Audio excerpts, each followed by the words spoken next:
peristiwa makan dan dimakan.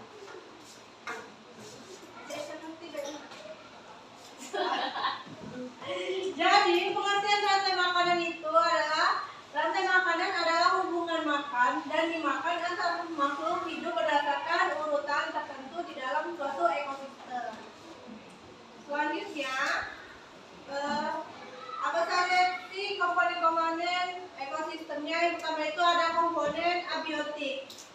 Komponen abiotik merupakan segala bentuk benda tak hidup yang mempengaruhi kelangsungan hidup makhluk hidup pada suatu lingkungan. Contohnya tanah, udara, air, cahaya matahari, suhu, mineral. Ingat? Apa saja tadi komponen abiotik?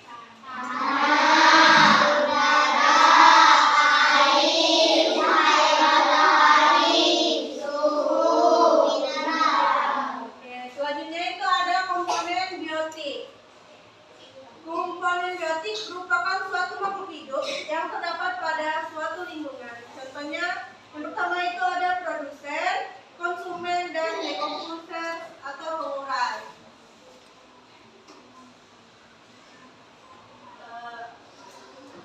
Apa sih itu produsen?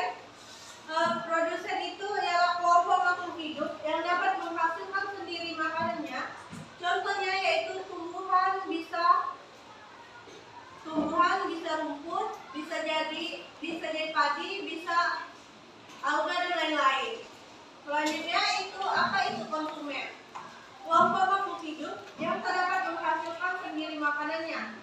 Contohnya yaitu semua hewan, akan tetapi dibedakan menjadi konsumen tingkat 1, konsumen tingkat 2, konsumen tingkat 3, atau konsumen puncak. Selanjutnya itu ada apa itu dekomposer atau pengurai.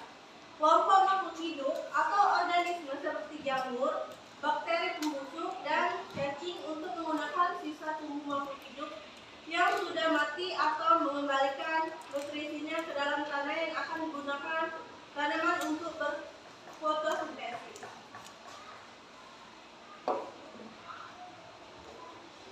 Berdasarkan jenisnya hewan dikelompokkan menjadi 8 kelompok, yaitu herbivora, karnivora, omnivora. Menjadi 3 kelompok itu tadi apa? Ada herbivora, karnivora, dan omnivora.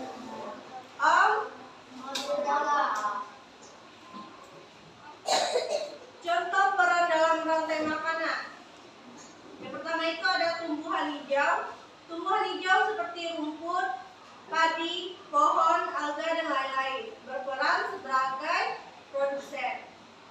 Hewan atau binatang itu termasuk tingkat 1 seperti tikus memakan tumbuhan seperti padi untuk mendapatkan energi. Kemudian hewan karnivora seperti ular tingkat 2 memakan tikus. Kemudian hewan omnivora seperti elang memakan ular. Itu termasuk tingkat 3 atau konsumen guna. Yang ketiga ini ada pengurai. Jamur dan bakteri akan menguraikan makhluk hidup yang mati, bangkai di mana bakteri dan jamur berperan sebagai pengurai. Ini contoh dari rantai makanan pada ekosistem di sawah.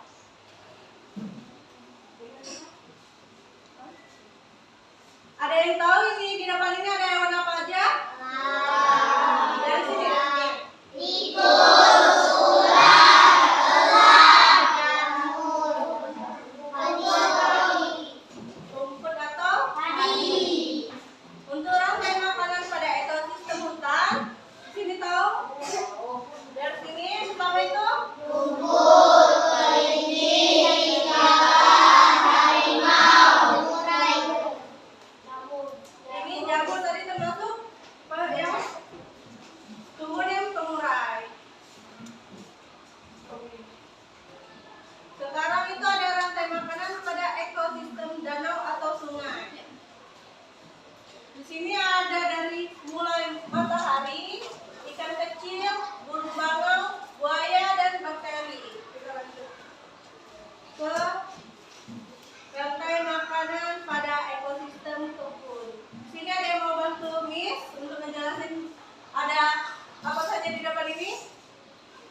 bantu?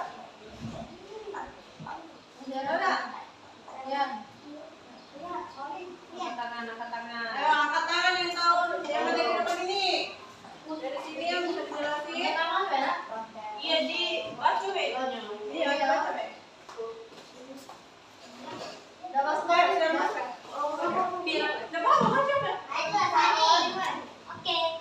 Dibaca be itu tuh. Gigi, besari. Dan terjengak mereka.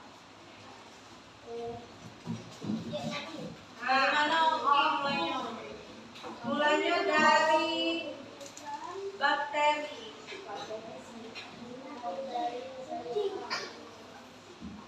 Dari, ayo. Ada yang mau bantu Miss? Oh iya Bu. Ya. Ini mulai dari bakteri ke sayuran, matahari, air, ulat, burung, dan kucing.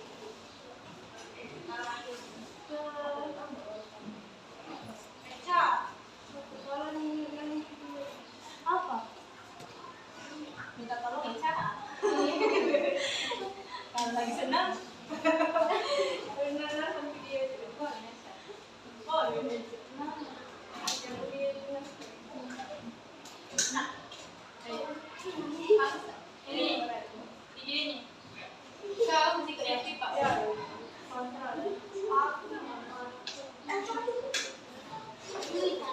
Jangan Miss nyuruh maju apa kata maju beda. Diajar gitu. Nah, dari kan Miss jelasin. Mungkin kalian masih belum paham. Sekarang kita nonton videonya biar kita semua paham. Oke. Ini yang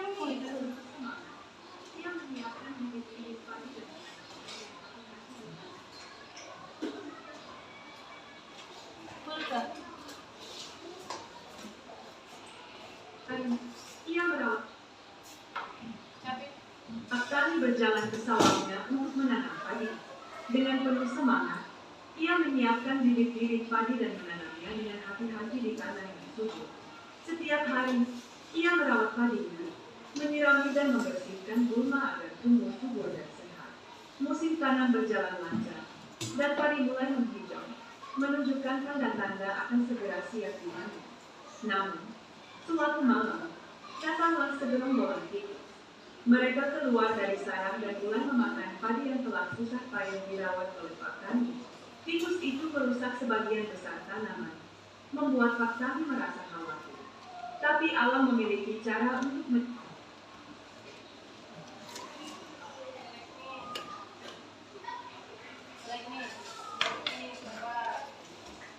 menjaga keseimbangan. Ketika si tikus itu sudah kenyang, dia kemudian pergi. Namun di tengah perjalanan muncul seekor ular dari semak-semak. Ular itu mengejar si tikus dan memakannya.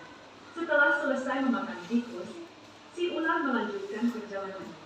Tak lama kemudian, seekor elang besar melayang di atas langit.